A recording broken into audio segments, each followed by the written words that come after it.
Le rompieron el culo uno por uno luego de burlarse de su color de piel.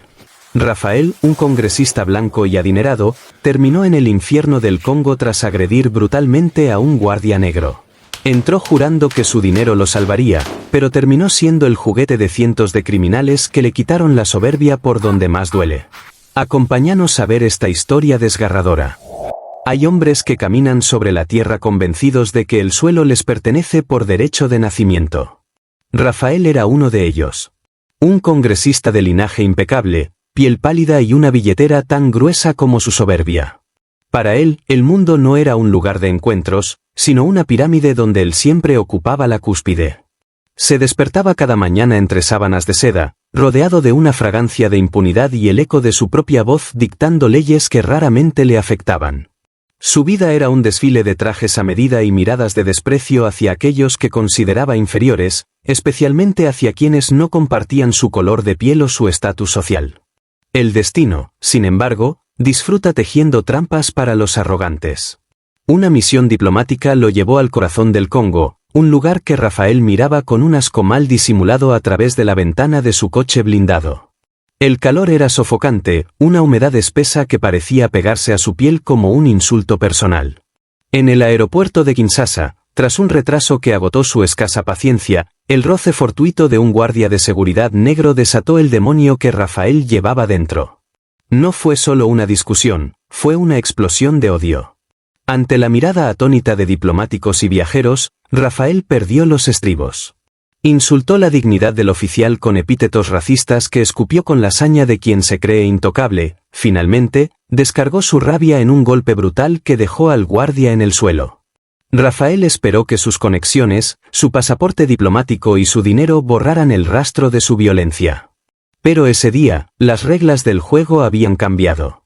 El juicio fue rápido, despojado de los lujos a los que estaba acostumbrado. Sus abogados, figuras de renombre internacional, no pudieron contra la presión de una nación cansada de ser pisoteada por extranjeros con complejo de dioses. Cuando el juez dictó la sentencia, el silencio en la sala fue tan pesado como una losa. 8 años de prisión en el penal de Makala, uno de los agujeros más oscuros y brutales del continente. Rafael, aún con la barbilla en alto, creyó que se trataba de un error administrativo que se resolvería con un par de llamadas. No entendía que su inmunidad se había evaporado en el momento en que su puño impactó contra el rostro de aquel hombre. Al ser escoltado hacia el furgón, todavía gritaba amenazas, prometiendo represalias contra el gobierno local. Pero mientras el vehículo se alejaba de la ciudad y se internaba en los alrededores de la prisión, el sol comenzó a ocultarse, tiñendo el cielo de un rojo sangre que parecía presagiar su propio destino. Al llegar a las puertas de hierro del penal, el sonido del metal chocando contra el metal fue el primer aviso de que su vieja vida había muerto. Los guardias lo miraban con una mezcla de curiosidad y desprecio, sabían quién era y, sobre todo, sabían por qué estaba allí. Sin ceremonias, fue despojado de su traje de diseñador y empujado hacia el interior del pabellón común. El olor a sudor, excremento y miedo lo golpeó como una bofetada física. Allí, bajo las luces parpadeantes y los gritos de miles de hombres olvidados por el mundo, Rafael comprendió por primera vez en su vida que estaba solo. Las rejas se cerraron tras él, y en ese instante, el congresista dejó de existir para convertirse en una presa más en el infierno. El eco metálico de la pesada puerta de hierro al cerrarse no fue solo un ruido, fue el punto final de una existencia y el inicio de un naufragio. Rafael se quedó de pie, inmóvil, mientras el sonido de los cerrojos encajando resonaba en sus oídos como el golpe de un martillo sobre un ataúd. Durante unos segundos, el aire pareció desaparecer del pasillo asfixiante. A su lado, un guardia de mirada gélida y uniforme desgastado lo observaba con una mezcla de aburrimiento y una sutil chispa de crueldad. Rafael, sintiendo el sudor frío resbalar por su nuca, hizo lo que mejor sabía hacer, intentar comprar su libertad. Con un movimiento instintivo, buscó su reloj de pulsera, pero su muñeca estaba desnuda. Recordó entonces que todas sus pertenencias, su oro y su identidad, se habían quedado en una bolsa de plástico en la recepción. Se acercó al guardia, bajando la voz hasta convertirla en un susurro conspirador, ese tono que tantas veces había usado en los pasillos del Congreso para cerrar tratos turbios. Le habló de cuentas en el extranjero, de influencias políticas, de una fortuna que esperaba al otro lado de los muros si tan solo le conseguía una celda privada, un teléfono, un respiro. Pero el guardia no era un político sediento de favores, era un hombre que conocía la verdadera naturaleza del poder en ese agujero. Sin decir una palabra, el oficial acumuló saliva y escupió con desprecio justo frente a las botas de Rafael. Luego, con una risotada seca, lo empujó hacia el centro del pabellón común, dejándolo a merced de la marea humana que lo esperaba. En ese instante, la realidad golpeó a Rafael con la fuerza de un huracán. Se vio rodeado por cientos de hombres, una masa compacta de cuerpos oscuros, marcados por la lucha y la supervivencia. Eran los mismos hombres a los que él, desde su pedestal de mármol, había llamado escoria y bestias en sus discursos privados. Pero aquí, en el vientre de Macala, él era el extraño. Su piel pálida resaltaba como una señal luminosa, un faro que gritaba debilidad, privilegio, sobre todo, una oportunidad de oro para el ajuste de cuentas. La noticia de su crimen se había extendido como la pólvora, todos sabían que el hombre blanco que acababa de entrar era el que había humillado y golpeado a uno de los suyos por el simple hecho de ser negro.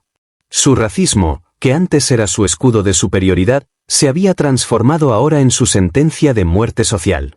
Las miradas no eran de curiosidad, eran de caza. Rafael intentó mantener la barbilla en alto, un último vestigio de su antigua altivez, pero sus piernas temblaban. Caminó por el pasillo central mientras los susurros en dialectos que no comprendía se elevaban como un enjambre de avispas a su alrededor. Los prisioneros más corpulentos, hombres cuya fuerza física era su única moneda de cambio, se apartaban lo justo para dejarlo pasar, solo para cerrarse detrás de él, acortando el espacio, eliminando cualquier ruta de escape. Sentía las manos de algunos rozar sus hombros, no como un saludo, sino como quien prueba la calidad de una mercancía. El sol comenzó a filtrarse por las altas y estrechas ventanas, proyectando sombras alargadas que devoraban el poco espacio que le quedaba a su dignidad. Rafael buscó un rincón, cualquier lugar donde no fuera el centro de atención, pero en el pabellón común no existe la privacidad. Cada centímetro cuadrado le pertenecía a alguien más. Finalmente, la luz del día se extinguió por completo, dando paso a una penumbra densa y cargada de una electricidad peligrosa. Las luces de emergencia, débiles y parpadeantes, apenas lograban disipar la oscuridad, creando un ambiente de pesadilla donde los rostros de sus compañeros de celda parecían máscaras talladas en piedra. Cuando el silencio de la noche se instaló, fue cuando el verdadero horror mostró su rostro. No era un silencio de descanso, sino una tensa espera. Rafael se acurrucó en un rincón del suelo frío, tratando de hacerse pequeño, de desaparecer. Pero fue inútil.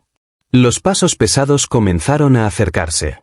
No era uno, ni dos, era un grupo coordinado, impulsado por una rabia acumulada durante décadas de opresión y por el deseo de quebrar al hombre que representaba todo lo que odiaban.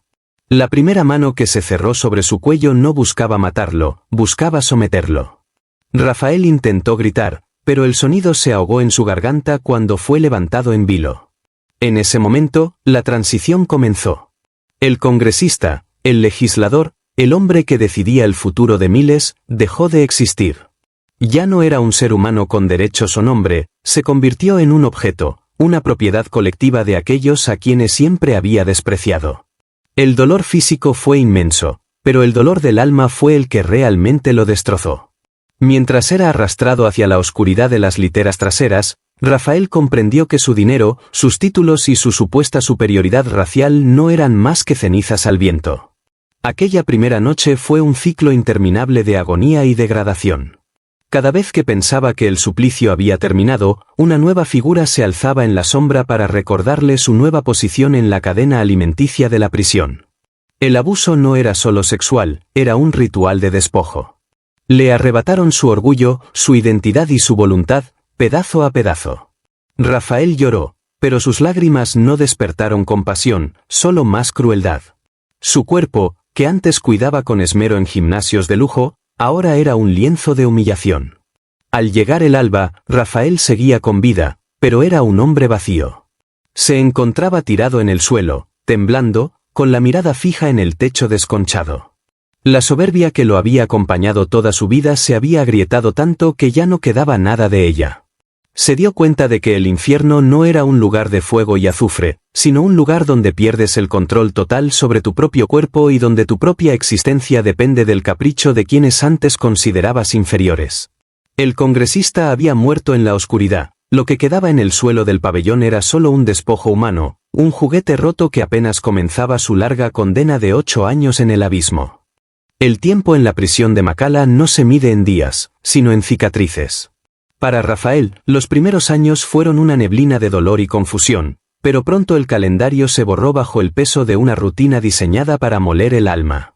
El hombre que una vez vestía trajes de seda y decidía el destino de una nación se había desvanecido, dejando en su lugar una sombra esquelética y curtida.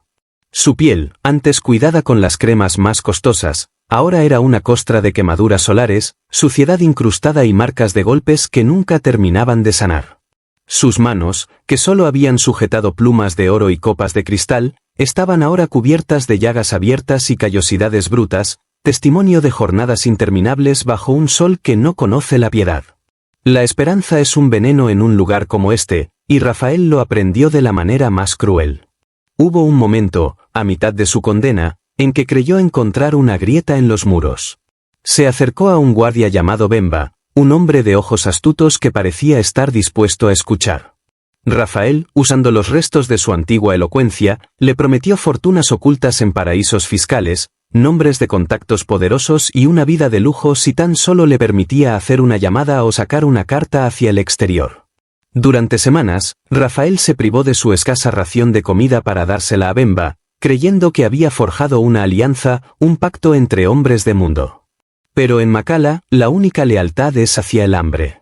Una tarde, frente a todo el pabellón, Bemba llamó a Rafael.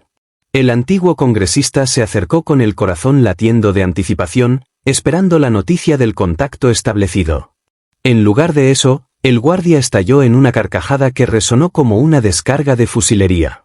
Bemba relató a los demás prisioneros, palabra por palabra, las promesas de Rafael, burlándose de su desesperación y de su patética creencia de que todavía tenía algo que ofrecer. Como castigo por intentar corromper a la autoridad, Bemba entregó a Rafael al líder del pabellón, un hombre masivo que lo esperaba con una sonrisa depredadora. Esa noche, Rafael no solo fue golpeado, fue recordado una vez más que en ese infierno, sus títulos eran chistes de mal gusto y su dinero, una fantasía lejana. Fue después de esa traición cuando Rafael intentó el camino más corto hacia la salida.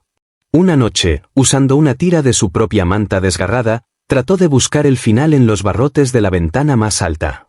Pero ni siquiera la muerte lo quería. Fue descubierto antes de que el nudo cumpliera su función, no por compasión de los guardias, sino porque un juguete roto ya no puede ser usado. Lo bajaron a golpes, recordándole que su vida ya no le pertenecía. En ese momento, en el suelo frío y húmedo, Rafael dejó de ser el protagonista de su propia historia para convertirse en un espectador pasivo de su propia ruina. El punto de quiebre definitivo, el momento en que la última chispa de humanidad se extinguió en sus ojos, llegó una mañana de calor insoportable. Las tuberías de la prisión habían colapsado y las letrinas del pabellón común eran un foco de infección insostenible. Los guardias, buscando una forma de humillar al hombre blanco de manera pública y definitiva, le entregaron un cubo oxidado y le ordenaron que limpiara el pozo ciego. Pero no le dieron herramientas. Bajo las órdenes de Bemba, Rafael fue obligado a meterse en la inmundicia y a vaciar los desperdicios usando únicamente sus manos desnudas. Mientras Rafael se sumergía en la cloaca humana, cientos de prisioneros se reunieron para observar. Eran los mismos hombres a los que él despreciaba, las bestias de sus antiguos prejuicios, pero ahora ellos eran los jueces y él era el espectáculo. El olor era una barrera física que le revolvía el estómago, pero los guardias lo empujaban con las culatas de sus rifles cada vez que intentaba retroceder. Sus dedos se hundían en la putrefacción mientras el sol abrasador le cocía la espalda. El silencio de la multitud era más aterrador que los gritos, era un silencio de juicio final. Al levantar la mirada, vio a un joven prisionero que lo observaba con una mezcla de asco y una profunda tristeza. En ese cruce de miradas, Rafael se vio reflejado. Ya no era un congresista, ni un hombre, ni siquiera un criminal. Era un despojo. Un objeto que movía inmundicia bajo la mirada de quienes antes no consideraba dignos de existir. En ese instante, su mente se desconectó. El dolor físico, la humillación sexual de las noches y el hambre constante se fundieron en una sola sensación de vacío absoluto. Ya no sentía asco, ya no sentía rabia. El punto medio de su condena no fue una fecha en el calendario, sino ese momento exacto en el que su identidad se disolvió en el pozo de las letrinas. Los años siguientes pasaron como un desfile de sombras.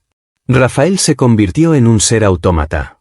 Su transformación física era completa, sus hombros se habían encorvado, su mirada se había vuelto vidriosa y perdida, fija siempre en el suelo. Había aprendido a moverse sin hacer ruido, a no mirar a nadie a los ojos, a ser invisible en un lugar donde la visibilidad significa peligro. Sus antiguos compañeros de la política nunca habrían reconocido en este hombre de piel curtida y movimientos quebrados al líder arrogante que solía ser. Rafael ya no esperaba la libertad, porque no recordaba qué significaba ser libre. Se había convertido en parte del ecosistema de la prisión, una pieza más del engranaje de castigo y degradación. La deshumanización era total, el hombre que una vez creyó que el mundo era suyo, ahora solo esperaba que el sol se pusiera para que el horror diario diera paso a la oscuridad, donde al menos podía cerrar los ojos y fingir, por unos breves minutos, que no existía. El 8º año de cautiverio trajo consigo un aire distinto, una presión atmosférica que presagiaba el colapso. No fue un guardia ni un juez quien dictó el acto final de la destrucción de Rafael, sino el mismo vientre de la prisión que decidió expulsar lo último que quedaba de su antigua identidad. Una tarde, mientras el sol de justicia caía como plomo derretido sobre el patio de cemento, estalló una revuelta. No era una lucha por la libertad, sino una violenta reestructuración del poder interno. Los guardias, superados y temerosos de la furia acumulada, se replegaron tras las puertas de acero, dejando el pabellón a merced de sus propios demonios. En medio del caos, entre gritos que desgarraban el aire y el humo de mantas quemadas, Rafael se encontró en el centro del patio, rodeado por un círculo de hombres que no buscaban sangre, sino algo mucho más valioso, su rendición total. Kanza, el líder absoluto del pabellón, un hombre cuya sola sombra parecía oscurecer el suelo, se abrió paso entre la multitud. En sus manos no llevaba armas, solo la autoridad de quien ha sobrevivido a lo peor y ha emergido como rey del abismo. Se detuvo frente a Rafael, cuya piel pálida, ahora manchada y ajada, temblaba bajo la mirada de cientos de ojos que esperaban el espectáculo final. Kanza no le golpeó. En su lugar, le ofreció una elección que era, en realidad, un abismo. Rafael podía intentar defender el último gramo de orgullo que guardaba en lo más profundo de su pecho y morir allí mismo, convertido en un mártir de su propia arrogancia, o podía someterse a la humillación pública definitiva para conservar el derecho a seguir respirando en la mugre. El silencio que se apoderó del patio fue más ensordecedor que los disturbios anteriores. Era un silencio expectante, un vacío que exigía ser llenado por el quiebre de un hombre que una vez se creyó un dios entre los mortales. Kanza señaló el suelo, una mancha de barro y desperdicios bajo sus pies, y le ordenó a Rafael que renunciara a su nombre, a su raza y a su pasado. Le exigió que reconociera, frente a todos aquellos que había despreciado, que él era el ser más bajo del escalafón, una criatura sin derechos, sin voz y sin honor. Rafael miró a su alrededor. Vio los rostros de los hombres que lo habían usado como un objeto durante años, vio las cicatrices en sus propios brazos y recordó, por un segundo fugaz, la oficina con aire acondicionado y los aplausos que solían recibir sus discursos. Pero ese recuerdo ya no tenía fuerza. Era una fotografía quemada en un incendio. El conflicto interno fue una batalla silenciosa pero devastadora. En su mente, el congresista gritaba por última vez, exigiendo una dignidad que ya no existía. Pero el cuerpo, el animal herido que Rafael habitaba ahora, solo quería sobrevivir al día siguiente. La tensión llegó a un límite insoportable. Kanza se acercó a su oído y le susurró que su libertad estaba cerca, pero que no saldría de allí siendo el mismo hombre. La confrontación máxima no fue un intercambio de golpes. Fue el momento en que Rafael, lentamente, dejó caer sus rodillas sobre el cemento ardiente. El sonido de sus huesos chocando contra el suelo pareció retumbar en todo el penal. Con la cabeza gacha, evitando cualquier contacto visual, Rafael comenzó a realizar el acto de sumisión que se le exigía. No hubo heroísmo en su mirada, solo una derrota psicológica absoluta. Mientras realizaba la tarea más humillante imaginable a los pies de Kanza, el líder del pabellón puso su mano sobre la cabeza de Rafael, no como un gesto de afecto, sino como un dueño marca a su propiedad. En ese instante, la altivez de Rafael murió definitivamente. No fue una muerte física, sino la evaporación de su alma. El sol abrasador del Congo fue testigo del nacimiento de un ser nuevo, uno que ya no sentía rabia, ni odio, ni orgullo. Rafael aceptó su lugar en el fondo del infierno. Ya no se sentía superior a nadie, de hecho, se sentía inferior a cada piedra y a cada brizna de hierba que crecía fuera de esos muros. La destrucción fue completa. Cuando Kanza finalmente lo dejó ir, Rafael no se levantó de inmediato. Se quedó allí, en medio del patio, bajo la mirada de desprecio de los prisioneros que ahora lo veían como lo que realmente era, un hombre que había cambiado su dignidad por un puñado de días más de agonía. El clímax de su historia no fue una explosión, sino el susurro de un espíritu que se rinde al vacío. El congresista había sido devorado por el penal de Makala, y lo que quedaba en el suelo era solo un fantasma esperando el fin de su condena. 8 años después, las puertas de hierro del penal de Makala volvieron a chirriar, pero esta vez fue para escupir a Rafael de vuelta al mundo de los vivos. El hombre que cruzó el umbral no guardaba ningún parecido con el congresista que había entrado casi una década atrás. Salió a la luz cegadora del mediodía con los hombros hundidos y una pequeña bolsa de plástico que contenía lo poco que le quedaba, una existencia fragmentada.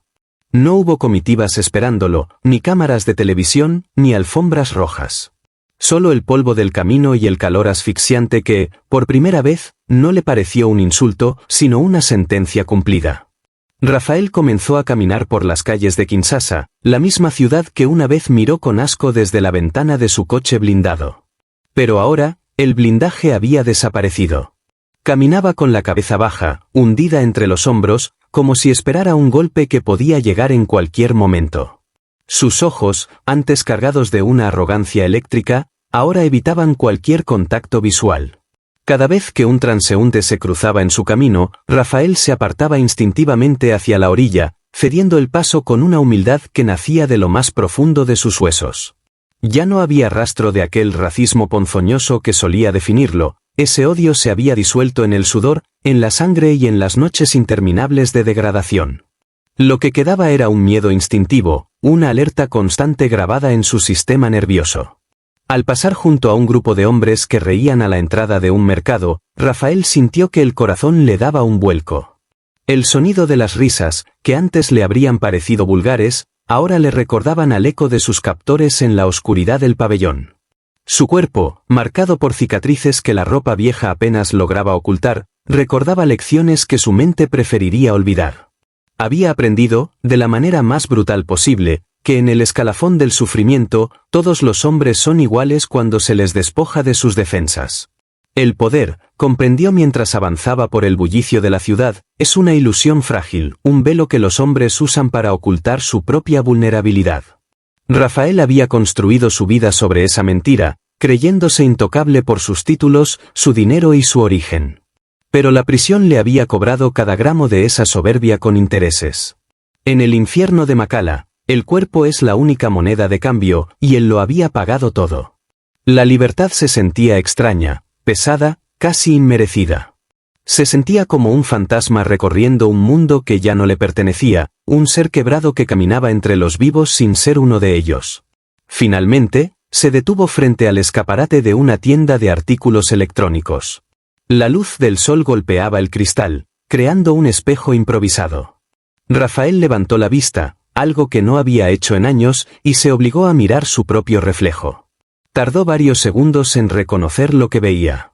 Frente a él estaba un hombre de piel curtida y mirada vacía, un anciano prematuro con el espíritu devastado.